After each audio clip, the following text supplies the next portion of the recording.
Good morning. It is Monday, October the 21st, and this is The Drill.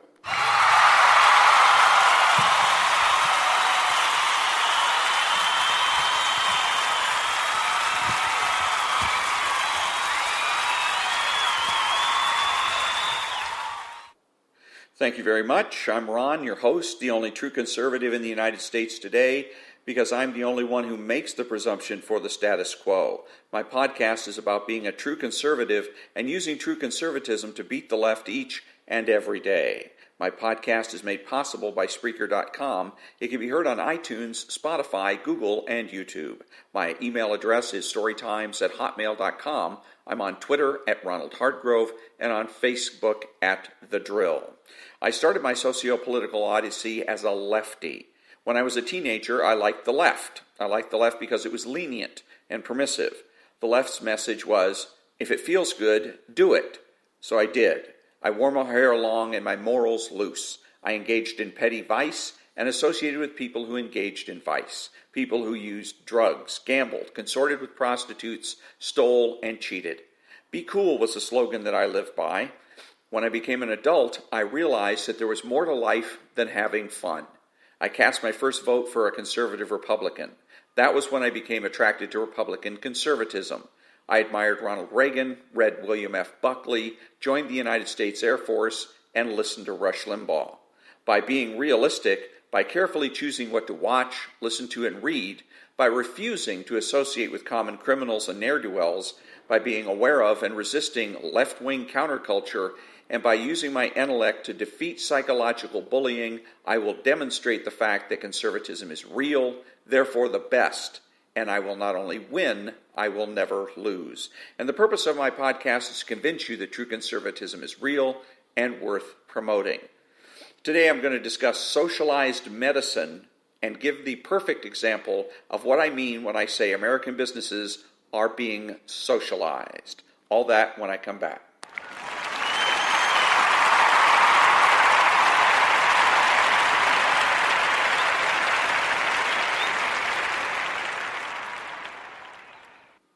Thank you, and welcome back. Socialized medicine is the cornerstone of the socialist movement.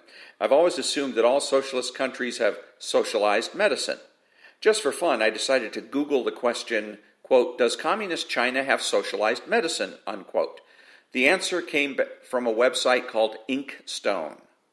Quote, in a word, no. China says that it is a socialist country, but a large part of its population struggles to afford medical services.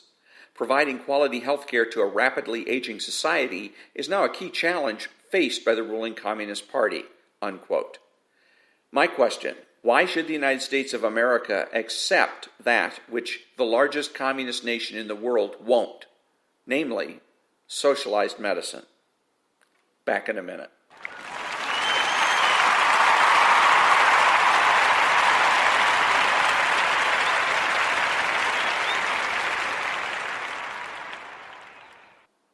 Thank you. A few episodes ago, I showed how the business dynamic in this country is being socialized, how the emphasis changed from the consumer to the employee. The needs of the consumer are being subordinated to the needs of the employee, and this explains the consistently poor customer service that we all now experience. The perfect example of this shift is represented by the attitude of Silicon Valley. Apple and Microsoft et al. Have turned employees into royalty. They get not only lavish pay and benefits to include stock options, but a very lax work environment in which employees are allowed to come and go as they please and even engage in recreation and leisure time activities on the clock. And we consumers are expected to pay for it. Pay for it not only in terms of higher prices, but in terms of poor customer service and lack of input. The only way that Silicon Valley can get away with this is to act like a monopoly or cartel and thereby immunize themselves from competition. Make no mistake, this is not simply a business trend, but a socio-cultural trend.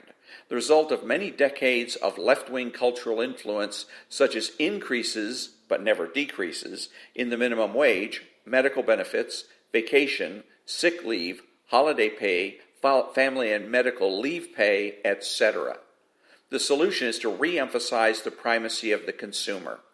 Not everyone is a CEO, but everyone is a customer.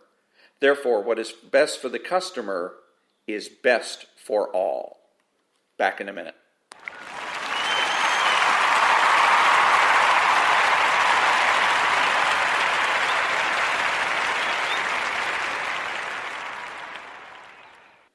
Thank you very much. And in conclusion, I've discussed the lack of socialized medicine in China and given the best example of socialized workplaces. Who is the true conservative? He's the person that understands that conservatism is not just about politics, but culture as well. He is not selfish, but minds his own business. He acts like an adult. He is patriotic and uses common sense. He expresses what he knows and does so with absolute certainty. He makes judgments, refuses to speculate, speaks clearly and definitively, and is not afraid to say no. He is open-minded, asking why rather than why not. He is consistent, credible, and influential, not ashamed of his existence, unafraid to learn or correct his mistakes. He is a normal American, and he is better than the socialist. He is better politician, a better friend, father, brother, family member, and a better person, period. You have to know that. If you don't know with every fiber of your being that being a conservative is best, then you are lost. And that brings me to the conclusion of another episode of The Drill. Remember that the left has no authority, no power, and they can't win. True conservatives know that nothing is inevitable. Thank you for listening, and have a great day.